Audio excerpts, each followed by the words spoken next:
Hello, I'm the Angry Spork. You may remember the last year of the crossover when Spider-Man teamed up with Stephen Colbert. But that was not the first time the webhead got help fighting crime from comedy icons.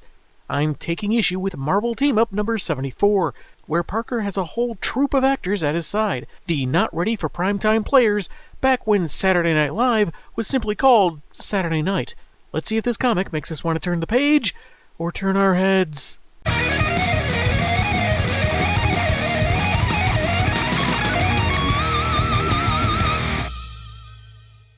The cover features Spidey swinging from above the studio lights to warn John Belushi, dressed as his samurai character, that the swordsman he's facing just out of frame is the real deal. He just wants to defeat Aku and return to his own time. Don't antagonize him! Behind them, though, it looks like half the cast, Garrett Morris, Jane Curtin, and Laureen Newman, are horrified. Gilda Radner, as one of her own characters, looks maybe like she thinks this is part of the show. Dan Aykroyd seems to be cheering Belushi on, and Bill Murray seems to just be trying to get in the shot. He's running late from having dunked a young Seth Green into a trash barrel. Written by Chris Claremont, with art by Bob Hall, Marie Severine, and Annette Kowecki, we open on an actual dark and stormy night, as Peter and his date, Mary Jane Watson, have just exited a cab, with the driver loudly reminding our hero he forgot his wallet. But he didn't drive away with it, so maybe that Parker luck is turning around. Or maybe not, with that rain ghost in the sky. I'm going to go ahead and give you a pass because you have murder eyes.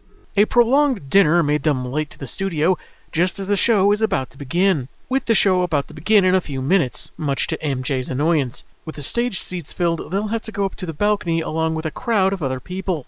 One man, however, angrily barrels down past them, setting off Peter's spider sense, as well as the guy having a strangely familiar voice. Funny, he doesn't look like Chevy Chase. Parker doesn't want to break his promise to MJ after having waited a year for these tickets, and with the night not going so great already.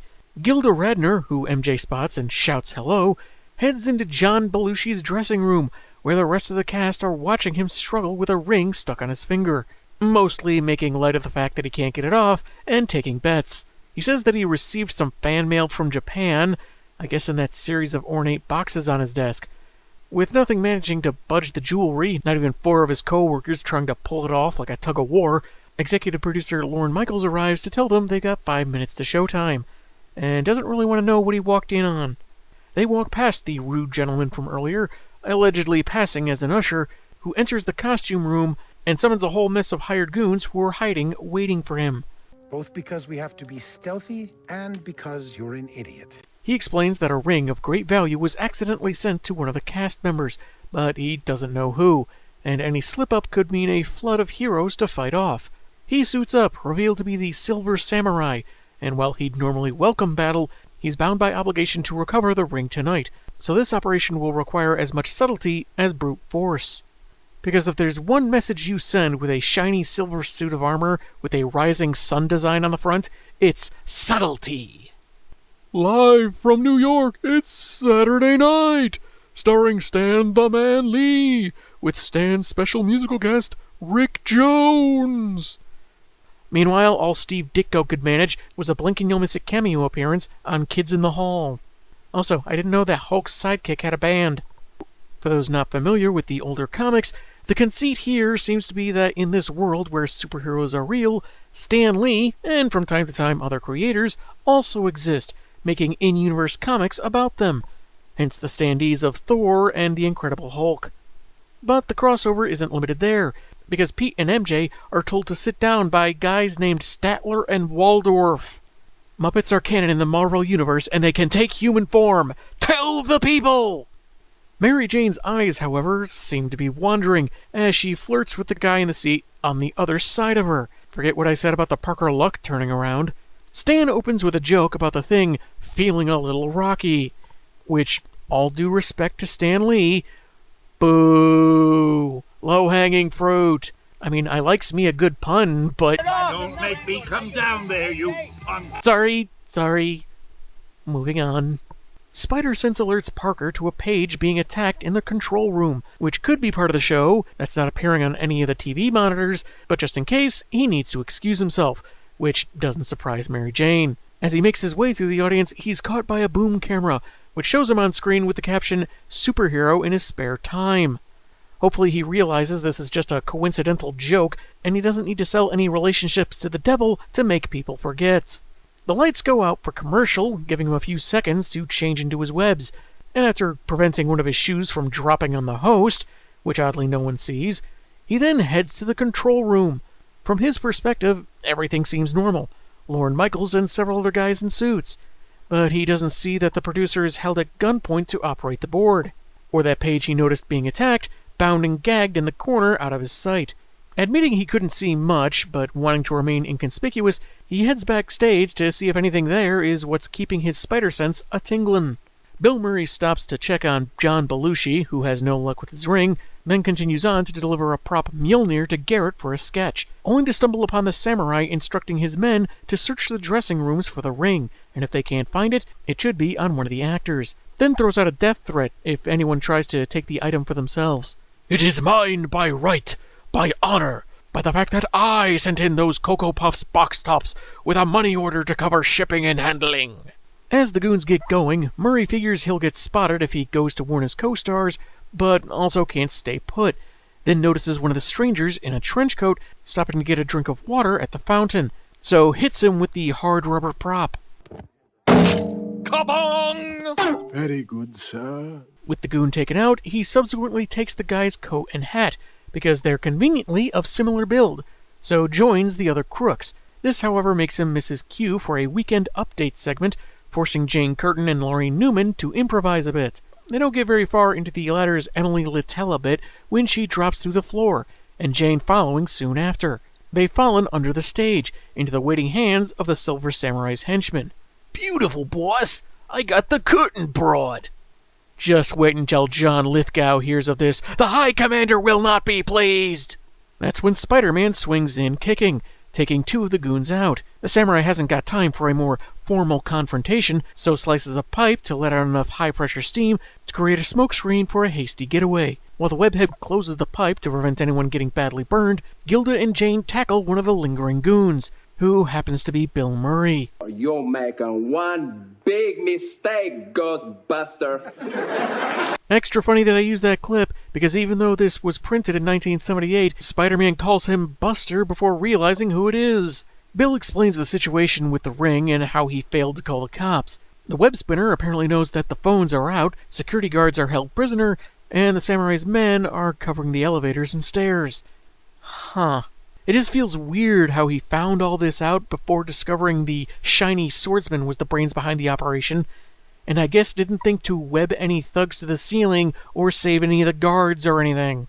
Feeling it'll be up to them to stop the villain, he decides it's best to use web pulleys to hoist Jane and Gilda back to the stage before people start asking questions they don't want to answer. With the ladies commenting the audience wouldn't believe them if they explained, so never mind. Guess it's just that easy. So did they just have 5 minutes of dead air or something? In Lorraine Newman's dressing room, she's putting the finishing touches on a Miss Marvel costume, Carol Danvers' version naturally, and while she feels silly wearing it, two goons that barge in seem convinced she's a legit Avenger, and thus above their pay grade to fight, though one does become suspicious when she throws a bottle at them instead of, energy blasts or something. Fortunately, Spidey arrives to knock them out, when Bill, Garrett, and Dan Aykroyd arrive. After the rest are informed of the problem, and with Belushi currently on stage, they have to worry about the hired guns opening fire and panicking the audience. Spidey has an idea. Since the thugs are so concerned about encountering New York supers, they should play into that, and we go to several gunmen on a catwalk running into Thor. But all the thighs and pumped-up foam muscles don't hide a face that is noticeably of a different pigment. "Hey, something's screwy here. Ain't Thor supposed to be Swedish?" Sounds to me like someone's got a case of the Sposdas. It's really Garrett Morris, who keeps the act going, distracting the varlets long enough for Gilda and Bill to hit the walkway with live wires, stunning the goons. "Fall, miscreants, before the power of him who is Lord of the Living Lightning, and who can also shrink down and parley with ants, for the son of Odin hath range." I did find it odd how his face is colored orange here, maybe to show off like a glow of the shocking effect. maybe an error, but either way, it looks less like the actor and more like Clayface losing his form. Garrett was fortunately unaffected, thanks to the rubber in his boots, and somehow this didn't cause any electrical problems in the studio, and no one happened to see it. Oh, Bart, cartoons don't have to be 100% realistic. Meanwhile, Aykroyd and Newman are donning costumes, respectively as Mad Dog Mulcahy and a loyal soldier. His thinking is that they'll hit the goons with so much zany, unexpected shenanigans, they'll be too confused to react before it's all over. Or they'll just shoot you. Maybe offer them some of your personal brand of vodka, get them nice and drunk until they pass out. At the very least, they may be mesmerized by the cool skull-shaped bottle. He then tells Spidey to call him Dan, first name basis with a Blues Brothers / Ghostbuster. That's gotta be a feather in his mask. Spidey has looked all over for Belushi with no luck. Too bad, since the Silver Samurai has found him first, while the actor is dressed in his own samurai garb. Initially ticked off at the mockery of his heritage, he then spots the ring on his finger, insisting he hand it over. After a missed swing, the villain chases his quarry on stage, interrupting an improv dance number between Jane and Stan, also spotted on the monitors by the hired goons in the control room. That's when Lorraine and Aykroyd bust in and douse them in extinguishing foam, taking the only gun I guess they had, and saving a fairly irate Lorne. There's no possible way that should have worked. Just go with it. The audience presumes the attack on stage is all part of the show, including MJ and the guy next to her, a Ken Morrow. He asks if she's doing anything after, she asks what he has in mind, while Belushi continues to narrowly survive his fight. The samurai admits he's got some skill, but is no match for his energy blade. Spidey swoops to intervene, only for the foe to throw his sword, cutting his web line and plunging him to the ground, narrowly missing the audience. Harry! Don't worry, Gale. It's all part of the show. Like when Johnny Carson had that Bruce Banner guy on, then out of nowhere the Hulk showed up, and it looked like he wrecked the stage, and it looked like he threw Ed McMahon all the way to Newark. Good times. Tired of being pushed around, Belushi decides to fight back. Also helps that his opponent is now unarmed. While the performer's courage is admirable, Sylvie easily disarms him, then proceeds with procuring the ring, even though in this panel it suddenly disappeared from the actor's finger. And that's going to bring you great shame, I tell you what. It's still being stubborn as it begins glowing, signaling that perhaps the samurai was too late, but Spider-Man returns with a swift kick to his helmeted face, and the ring is finally freed, much to the villain's delight.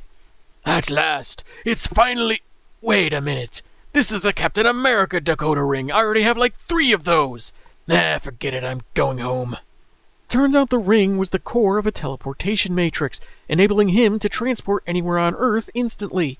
He vanishes, with the standard villain threat of their next meeting being the wall crawler's last, and it's enough for our hero that his goons are captured and no one was hurt. Shortly the cast make their final bow for the audience, who still think everything was magnificent slapstick. Stan Lee remarks that the live show was nothing like rehearsal, and narration notes Peter's surprise that Mary Jane waited for him. When they're later at a certain Fifth Avenue watering hole, she has something of a defensive posture talking about the guy that was hitting on her. And you say that guy sitting beside you suggested what? Let's drop it, okay? I just want to make sure I heard you right. This Ken guy wanted to take you back to Barbie Land? At the bar, Belushi is explaining to Garrett that the police think the ring was meant to be delivered to someone named J.B. Lushi, an import-export mogul with offices in the same building as NBC. But due to some rain smudging the ink on the address, it was mistakenly delivered to the actor. And so the comic ends on Belushi holding a ball of Spidey's webbing and asking himself, what'll they do for a spin-off? Spider Conehead, maybe? He web swings from France. That was Marvel Team Up number 74, and it was pretty fun. Definitely intended as a lighter story, but with some stakes in action. Outlandish circumstances forcing a bunch of performers to risk life and limb without anyone noticing. Well, it's reasonable that they'd want to avoid a panic in the crowd, or, this being the 70s, a Panic at the Disco. It just seems a little off for Spider-Man to be the one suggesting them getting involved as much as they did. Sure, the players are sort of part of this already, but a lot of bets are being hedged on the goons so worried about superhero interference that they don't shoot first and ask questions never when seeing actors get in their way. It'd be one thing if Jane, Dan, and the crew were all so determined to help the web swinger, either just to protect people, or because they know that he's not the menace the Daily Bugle says he is. But no, Spidey just kind of makes them part of the attack plan. Though Aykroyd seems fairly enthusiastic about it, which may be totally true to the actor, since I know he can be pretty in-depth about details about the Ghostbusters franchise, for example. Not a huge deal, we didn't see much sketch comedy in the book, since it's a different medium, different style, and might not translate as well to sequential art. Though you gotta wonder how they filled all that airtime when most of the cast was busy fighting goons at any given moment. They were still over a decade away from being able to cut to Toonces, the cat who could drive a car. While the samurai says that he needed the goons to find the ring that night, for honor or his ancestors or something, they don't really get into details, it feels like if they really wanted to rely on stealth, he could have just asked around while still incognito, keeping his cover, and handled it more diplomatically until he found the ring on Belushi, not raising any suspicions. But maybe that just wasn't in the guy's character at the time. His crew wasn't exactly much smarter if they're getting tricked by actors in costumes of varying quality. Then we have Mary Jane, flirting with the first guy she sees, giving a hint that she might ditch Peter for him, until some ambiguous suggestion by Mr. Morrow crossed a line. Maybe this is why Peter sold their marriage to Mephisto, so that the night he left her during an SNL taping wouldn't look so terrible by comparison.